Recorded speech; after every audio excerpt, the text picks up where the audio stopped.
Earhook Private Limited presents Amulya Aditya, written by Renuka Jaladanki, narrated by Aparna Nandan. Amulya Aditya, Episode 26, First Aid.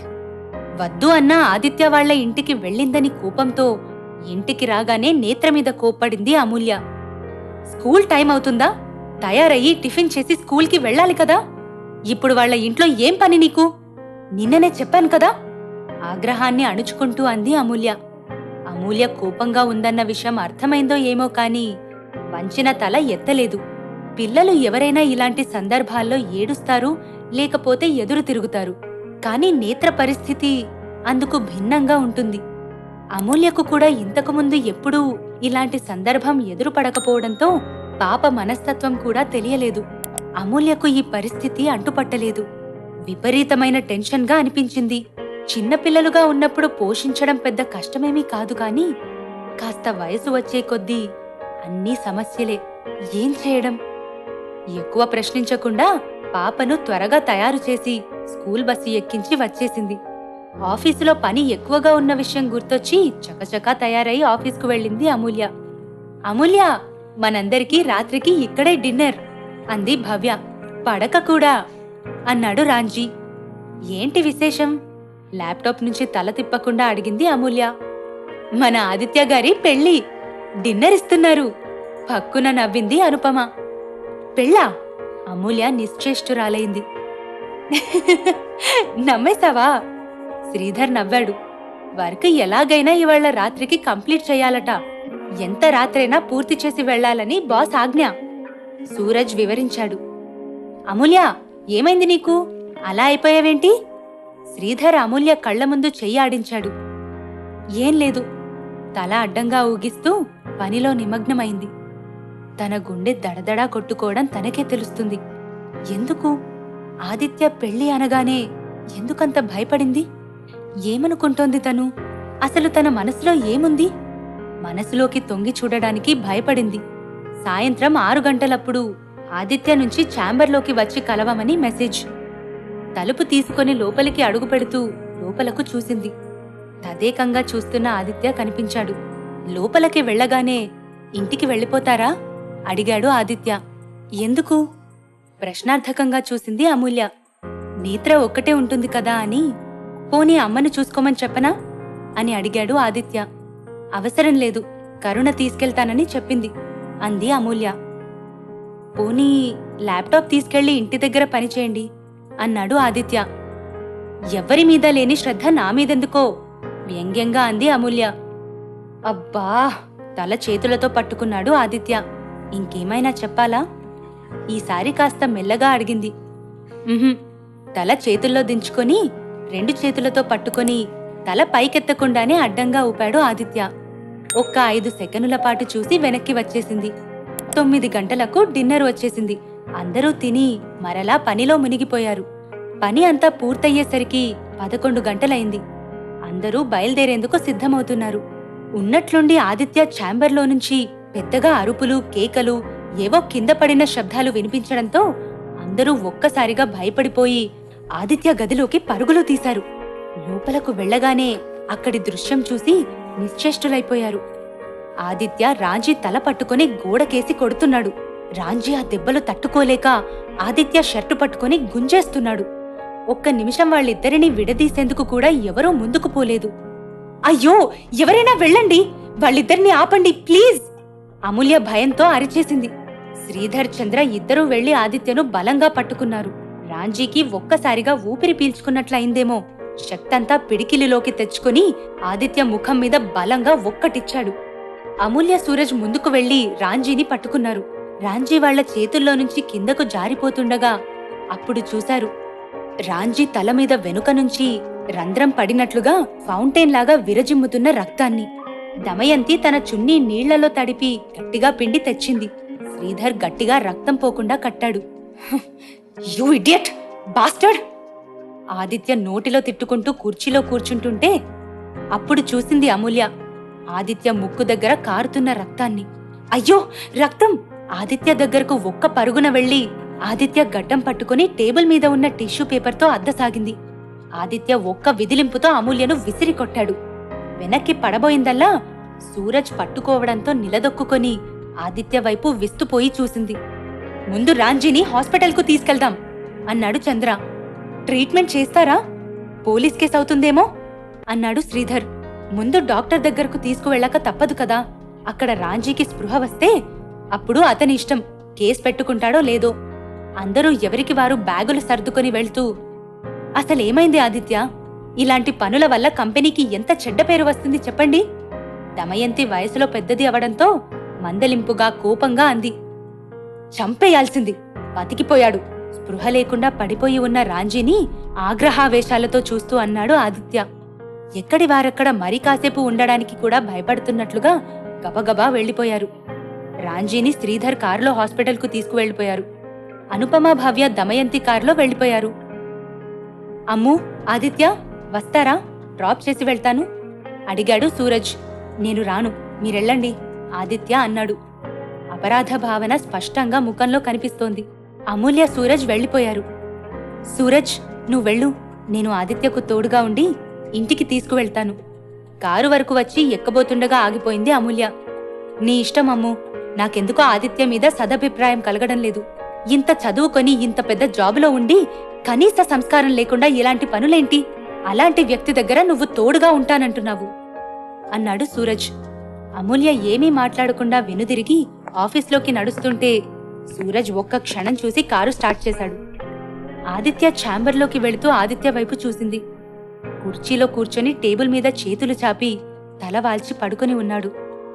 దగ్గరకు వెళ్లి నిల్చుంది. ఒక్క క్షణం తటపటాయించిన స్త్రీ సహజమైన జాలి హృదయాన్ని కదిలిస్తుంటే ఆదిత్య తల మీద చెయ్యి వేసింది. ఒక్కసారిగా ఉలిక్కిపడిన గుర్తుగా భుజాలు కదిలాయి. ఆదిత్య, ఇటు చూడండి, మీకు కూడా దెబ్బ తగిలింది. ఫస్ట్ ఎయిడ్ చెయ్యనివ్వండి. పెద్ద దెబ్బ అయితే హాస్పిటల్కి వెళ్దాము, లేకపోతే ఇంటికి వెళ్ళిపోదాం. ఆంటీ మీకోసం ఎదురు చూస్తూ ఉంటారు. లేవండి, ఇలా చూడండి. అసలేమైంది? ఏంటి గొడవ? ముందు దెబ్బ చూడనివ్వండి. చనువుగా బలవంతంగా తలను పెట్టి పైకి లేపింది అమూల్య. లేచి కళ్ళెత్తి అమూల్య వైపు చూశాడు. కళ్ళు ఎర్రగా నిప్పు రవ్వల్లా ఉన్నాయి. అమూల్య ఆదిత్య కళ్లలోకి చూసేందుకు భయపడిన దానిలా ముక్కు దగ్గర గాయం చూసింది. పెద్ద గాయం కాదు, సన్నగా బ్లేడుతో గీసినట్లుగా తెగింది అంతే. కాకపోతే రక్తం ఎక్కువ కారడంతో చెంపల నిండా రక్తమే. నీళ్లలో తడిపి తీసుకువచ్చిన కర్చీఫ్తో చిన్నగా ముఖమంతా తుడిచింది అమూల్య. అమ్మయ్యా, చిన్న దెబ్బే, ఊపిరి తీసుకుంది. తననే తదేకంగా చూస్తున్న ఆదిత్యను కళ్ళు మూసుకోండి అని నుదిటి మీద రక్తపు మరకల్ని కూడా తుడిచింది అమూల్య. ఆయింట్మెంట్ ఏమీ లేదా ఇక్కడ? టేబుల్ డెస్క్లో వెతికింది. లేదు అన్నాడు ఆదిత్య. నొప్పిగా ఉందా? పక్కనే ఉన్న కుర్చీ ఆదిత్య పక్కన లాక్కొని కూర్చుంటూ జాలిగా అడిగింది అమూల్య. చిన్నగా నవ్వాడు ఆదిత్య. నవ్వుతున్నారా? చిరుకోపంగా అంది అమూల్య. ఆదిత్య తల వంచుకున్నాడు. ముందు తెలిసిన లాయర్ ఉన్నారేమో ఫోన్ చేయండి. ఒకవేళ రాంజీ కేసు పెడితే? కాస్త భయంగా అంది అమూల్య. పెట్టినప్పుడు చూసుకుందాం నిర్లక్ష్యంగా అన్నాడు ఆదిత్య. అదేం మాట, మీ జాగ్రత్తలో మీరు ఉండాలి కదా. ముందు రాంజీతో వెళ్లిన వారికి ఫోన్ చేసి రాంజీకి ఎలా ఉందో కనుక్కుంటాను. కేసు పెట్టే ఆలోచన ఉంటే వారు చెప్తారు కదా. వాళ్ళు ఒకవేళ చెప్పకపోయినా మీరు మీ జాగ్రత్తలో ఉండడం మంచిది అంది అమూల్య. ఒకటి అడగనా అన్నాడు ఆదిత్య. ఈ విషయంలో నేను తప్పు చెయ్యలేదని మీకు నమ్మకం ఉందా? సూటిగా అమూల్య కళ్లలోకి చూస్తూ అడిగాడు ఆదిత్య. రాంజీ ఎంత వెధవ అనేది నాకు తెలుసు కాబట్టి మీరు తప్పు చెయ్యలేదని మిమ్మల్ని నమ్ముతున్నాను. అదే ఆ స్థానంలో ఎవరు ఉన్నా మిమ్మల్నే అనుమానించేదాన్ని అంది అమూల్య. అంటే ఇది నా మీద నమ్మకం కాదు అంతేగా అని అడిగాడు ఆదిత్య. ఖచ్చితంగా, దృఢంగా చెప్పింది అమూల్య. వెళ్దామా అని అడిగాడు ఆదిత్య. కాసేపు కూర్చోండి, ఈ రక్తం మరకలు తుడిచేస్తాను అంది అమూల్య. రేపు పని మనిషి వస్తుంది కదా అన్నాడు ఆదిత్య. ఏమో, ఎందుకైనా మంచిది. చకచకా స్పాంజ్ తీసుకొని అంతా తుడిచింది అమూల్య. ఈ సమయంలో బండిలో వెళ్లడం సేఫ్ కాదని ఆదిత్య హెచ్చరించడంతో అమూల్య కూడా ఆదిత్య కారులో బయలుదేరింది. అసలు ఏం జరిగింది? కాసేపైన తర్వాత మెల్లగా అడిగింది అమూల్య. ఆదిత్య ఒక్కసారి పక్కకు తిరిగి అమూల్య వైపు చూసి మరలా రోడ్డు వైపు చూసి ఏకాగ్రతతో డ్రైవ్ చేయసాగాడు. అంత కోపం ఎందుకొచ్చింది? మరీ కొట్టుకునేంతగా? ఆశ్చర్యంగా అడిగింది అమూల్య. ఆదిత్య నుండి మౌనమే సమాధానం. రాంజీకి ఏమైనా అయితే అని అడిగింది అమూల్య. మౌనంగా కారులో ఆడియో ఆన్ చేశాడు. కలలో ఉన్నదేదో ఎదురుగానే ఉన్నది, అయినా మనసు తానే పోల్చలేకున్నది. తానే వెతుకుతోంది, దొరికినట్టే ఉన్నది, అయినా చెయ్యి చాచి అందుకోకున్నది. రమ్మంటున్నా పొమ్మంటున్నా వస్తూ ఉన్నా వచ్చేస్తున్నా. కావాలనే ఈ పాట పెట్టాడా? అమూల్య ఆదిత్య వైపు చూసింది. అసలు పాట వినిపించుకోనట్లే ఉన్నాడు ఆదిత్య. అమూల్య మనసులో ఆ అపార్థం చోటు చేసుకోకపోతే ఇప్పటికి పెళ్లి అయిపోయి హనీమూన్లో ఉండేవారేమో. ఛ, తల విదిలించాడు. ఏమైంది? నొప్పిగా ఉందా? గాభరాగా అడిగింది అమూల్య. అవును, రాంజీ కొట్టిన గాయం కాదు, మీరు చేసిన గాయం. కుడి చేత్తో డ్రైవ్ చేస్తూ ఎడమ చెయ్యి మునివేళ్లతో గుండెల మీద తేలికగా మర్దన చేసుకుంటూ అన్నాడు ఆదిత్య. ఏదో అనబోయి అపార్ట్మెంట్ రావడంతో ఆగిపోయింది అమూల్య. లిఫ్టులో మరలా లాయర్తో మాట్లాడమని గుర్తు చేసింది. అమూల్య, ఇంట్లోకి వెళ్లబోతుండగా పిలిచాడు ఆదిత్య. ఏమిటన్నట్లుగా చూసింది. Thank you so much. ఇప్పుడు చేసిన సహాయానికి కాదు, అన్నింటికి. ఇలా చెప్పాలనుకోలేదు. నువ్వు ఊహించలేనంత గొప్పగా నా కృతజ్ఞతలు తెలియజేయాలనుకున్నాను. నువ్వు అవకాశం ఇవ్వలేదు. ఆదిత్య గబుక్కున కళ్ళు తిప్పుకొని తన ఫ్లాట్ దగ్గరకు వెళ్లి బెల్ నొక్కాడు.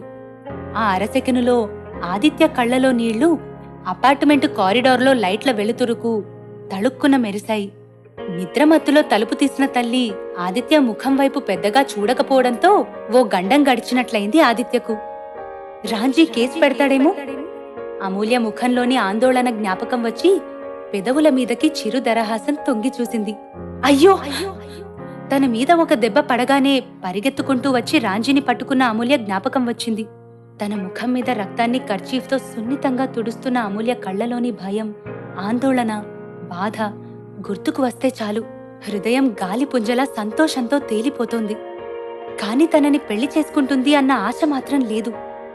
అలా చేసుకునే ఉద్దేశం ఉంటే కనీసం మరో ఆలోచన లేకుండా పెళ్లి క్యాన్సిల్ చేసి ఉండేది కాదు. ఎంతసేపటికి నిద్ర పట్టలేదు. రాంజీకి ఎలా ఉందో అని కాని, కేసు పెడితే ఏమవుతుందో అని కాని ఆలోచనే లేదు. ఆలోచనల నిండా అమూల్యే. ఒక్క అవకాశం ఇస్తే అన్ని విషయాలు వివరంగా చెప్పవచ్చు. తన పిచ్చి కాని అవకాశం ఇచ్చే ఆలోచనే ఉంటే తనేమీ చెప్పనవసరం లేకుండానే అన్నీ మరో కోణంలో ఆలోచించి గ్రహించేది.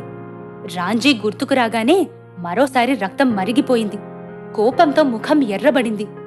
కొన్ని గంటల క్రితం ఆదిత్య, చిన్న మాట. పనంతా పూర్తయి బయలుదేరే ముందు రాంజీ లోపలికి వచ్చాడు. ఏంటి అని అడిగాడు ఆదిత్య. ఓ చిన్న సహాయం. ఇప్పుడు ఇంటికి వెళ్లాలంటే అమూల్య ఖచ్చితంగా ఎవరో ఒకరు కారు ఎక్కుతుంది. ఈ సమయంలో స్కూటీలో వెళ్లేందుకు సాహసించదు. మీరు ఒకే అపార్ట్మెంట్ కాబట్టి మీరు డ్రాప్ చేస్తానని చెప్పి అందరూ వెళ్లే వరకు కాస్త లేట్ చేయండి. అందరూ వెళ్ళాక మెల్లగా మీరు కూడా వెళ్ళిపోండి. లేదా వీలు కాదు, రాంజీ కారులో వెళ్లమని చెప్పండి. ఈ చిన్న సహాయం చెయ్యండి, ప్రాధేయపడుతున్నట్లుగా అన్నాడు రాంజీ.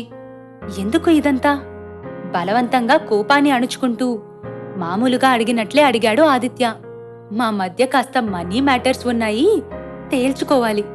అదోలా నవ్వుతూ అన్నాడు రాంజీ. ఎంత ఇవ్వాలి? తన శాలరీ వచ్చాక నేను పిలిచి మాట్లాడతాను. మీకు న్యాయం జరిగేటట్టు చేస్తాను అన్నాడు ఆదిత్య. మనీ అంటే కేవలం మనీ రూపంలో ఇవ్వడం కాదు. మీకు పెళ్లి కాలేదు కాబట్టి ఇలాంటి అనుభవాలు లేవనుకుంటాను. రాంజీ అదోలా నవ్వుతూ పెదవి విరిచాడు. ఇలాంటి విషయాలు మాట్లాడడానికి నా దగ్గరికి వస్తావా? ఆదిత్యకు తనకు ఇంత సహనం ఎలా వచ్చిందో అర్థం కావడం లేదు. తప్పేముంది ఆదిత్య? ఆఫీస్లో ఇంతమంది ఆడవాళ్లు ఉన్నారు. వాళ్ల గురించి ఇలా మాట్లాడానా నేను? ఒక్కొక్కరికి ఒక్కొక్క విలువలు ఉంటాయి. పెళ్లికి ముందే బిడ్డను కన్నది, అలాంటిది పతివ్రతలా ఫోజు పెడితే ఎలా కుదురుతుంది? అంతెందుకు, మీకు అడవిలోనే కాస్త అర్థమై ఉంటుంది తన గురించి. నేను గమనించానులేండి. ఇద్దరి ఎర్రబడిన మొహాలు, దుమ్ము కొట్టుకుపోయిన బట్టలు. ఆదిత్య కళ్లలోకి చూస్తూ కళ్ళెగరేశాడు రాంజీ. రాంజీ నోటిలో మాట నోటిలో ఉండగానే ఎగిరి గోడకు గుద్దుకున్నాడు. ఆదిత్య దురుసుగా వెళ్లి గోడకు ఆనుకొని ఉన్న రాంజీని కాలర్ పట్టుకొని, మర్యాదగా మాట్లాడు, కళ్ళెర్ర చేస్తూ అన్నాడు. This has been a Earhook Private Limited production of Amulya Aditya, written by Renuka Jaladanki, narrated by Aparna Nandan, producer Earhook Private Limited, editor Gautami CH, music by Vijay Krishna. Production copyright 2022 by Earhook Private Limited.